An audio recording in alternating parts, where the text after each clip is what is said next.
So we'll pick it back up with JR and Root on commentary as Arn starts to work that arm now. He's got him in, a chicken wing, an arm bar there? Yeah, a hammerlock. Hammerlock, yep, here we go. Take that arm away, he's got nothing.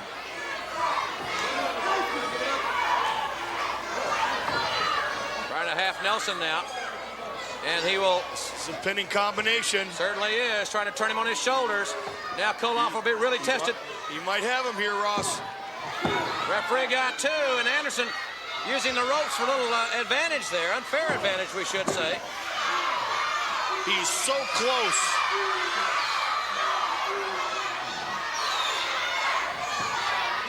Arn, the foot on the rope, is that just something you could decide to call on the fly just to add more heat? Yep. It supposedly added leverage.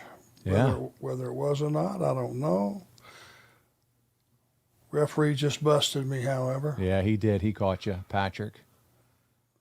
Knee in the shoulder. All arm. That's the only thing you're focused on at this point. That's it.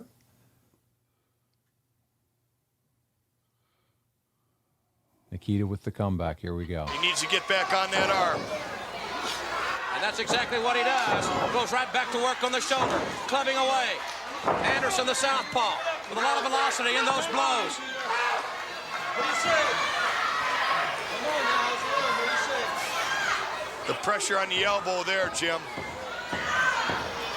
Referee down to see if Koloff wants to submit.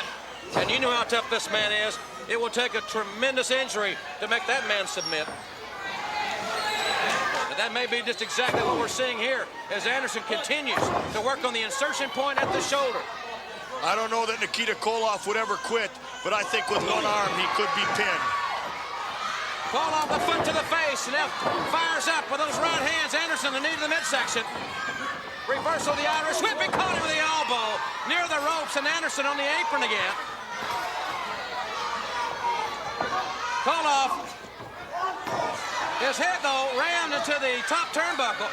Tried to get Anderson there. Anderson blocked it. Anderson on the second turnbuckle, and he's caught coming off.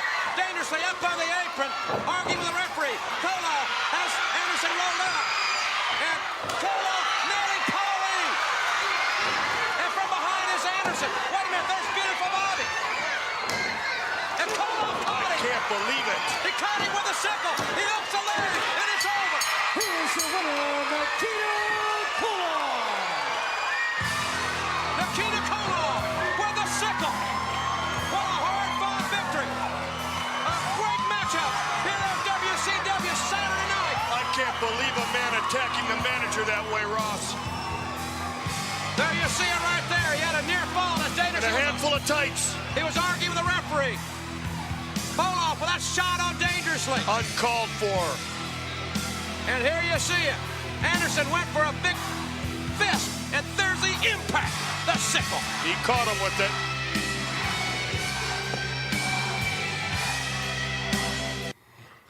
There it is, Arn. It's all over. I think we should have known the swan song was happening once we saw you climb to the second rope.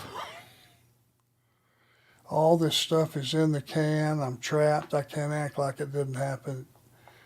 Week after week, you'd think I would learn. I know. Don't you? Dude, once you start stepping to that first rope, I can just tell you start wincing as you watch it because you know what's about to happen. Yeah, Oh, shit. I know. Hey, listen, small crowd, but great finish. The sickle can come out of anywhere. It does once again. It was a quick 12-minute match, but, man, it had some basic storytelling, easy to follow for the audience, and you guys are stars. So it was a lot of fun. Nikita picks up the win. And, Arn, while you might not have been on television, you worked the house show loop during this time. You wrestled a number of matches leading up to the Great American Bash pay-per-view. You would take on the likes of Larry in singles action. You would team with Bobby against the Steiners.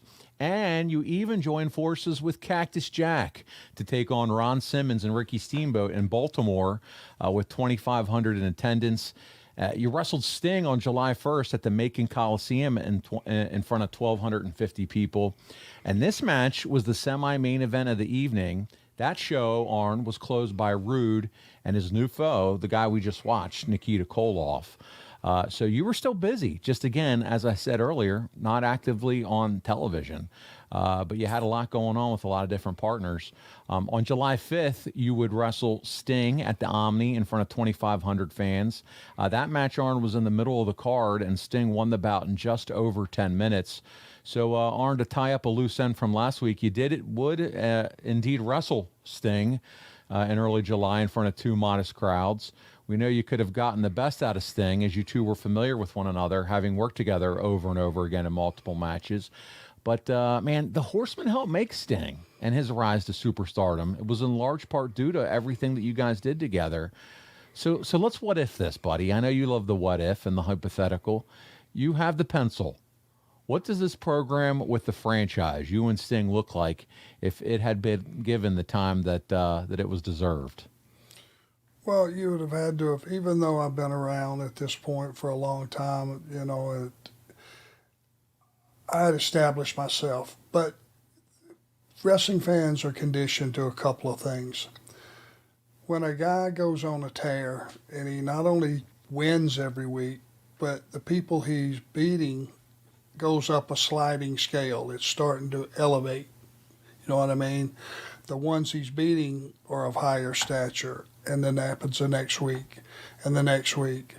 And those wins are starting to, hey, this guy's beating, let's just say hypothetically, okay, he beat Barry Windham tonight. Next week he beat Steamboat. Now he beats Ron Simmons. Now you have a standalone promo where you go, hey, what have I got to do to get a title shot around here? Now that match wouldn't have been in the middle of the card. Hopefully it would have been at the end of the night. And when it's for the title, people pay attention a lot more. If it's in the middle of the card, it probably wasn't even a title match, and nor should it. What would I have done to have earned a title match at that point? Nothing. So that part of it made sense. But you still build championship matches the way they've always been built. You got a guy on one side of the ball, and you got a guy on the other side of the ball. One's a champion, one's a challenger, and that guy that's going to challenge has to get red hot. And that means he's got to beat everybody.